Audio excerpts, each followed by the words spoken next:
আমি শপথ করিতেছি যে আগামী ভবিষ্যতে আমার সন্তানকে দুর্নীতি ট্রেনিং দিব। আমি শপথ করিতেছি যে বাংলাদেশে বসবাস করার জন্য আমরা সততার রাস্তা ছেড়ে দিব।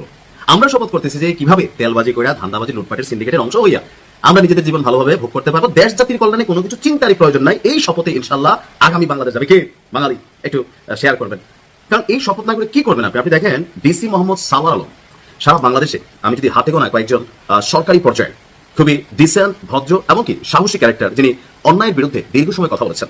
আওয়ামী লীগ সরকারের সময় যাকে একের পর এক বদলি হতে হয়েছে, প্রমোশন পান নাই। তত্ত্বাবধায়ক সরকারের সময় তার প্রমোশন হয়ে তিনি সিলেটের ডিসি হলেন, আর আজকে দিন শেষে তাকে ডিসি থেকে প্রত্যাহার করা হলো। কিন্তু প্রশ্ন হচ্ছে কেন? সিলেটের জেলা প্রশাসক মোহাম্মদ সারোয়ার আলমকে প্রত্যাহার করে জনপ্রশাসন মন্ত্রণালয়ে উপসচিব হিসাবে সংযুক্ত করা হয়েছে। জনপ্রশাসন মন্ত্রণালয় থেকে জারি করা এক প্রজ্ঞাপনে বলা হচ্ছে যে জনস্বার্থে জারিকৃত। তো জনগণের স্বার্থ কোনটা আসেন দেখি।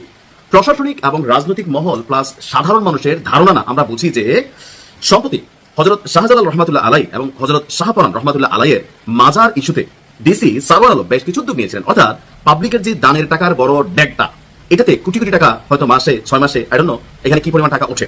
এখন এই টাকাটা মাজারের কাছে কতটুকু ব্যবহৃত হয়, আর যেহেতু হযরত শাহজালাল রহমাতুল্লাহ আলাইয়ের এখানে কোনো বংশধর ওয়ারিসধর নাই, সো কারা এটাকে পরিচালনা করে জনস্বার্থে করতেছে, ভালো কথা, আমরা যাবো, দোয়া করবো, হুজুরের রুহের মাগফিরাত কামনা করবো, আমাদের জন্য আমরা দোয়া করবো। কিন্তু এখান থেকে যে অর্থনৈতিক একটা খেলা আছে, সেই খেলাটার ভাগিদার যারা, তারা কিন্তু ভাই বড় কঠিন সিন্ডিকেট। বোঝাই গেছে যে এই ঘটনার মাত্র 3 দিনের মাথায় তাকে ডিসি থেকে প্রত্যাহার করা হলো। বুঝতে হবে এদেশে দুর্নীতিবাজদের সিন্ডিকেট কতটা শক্তিশালী।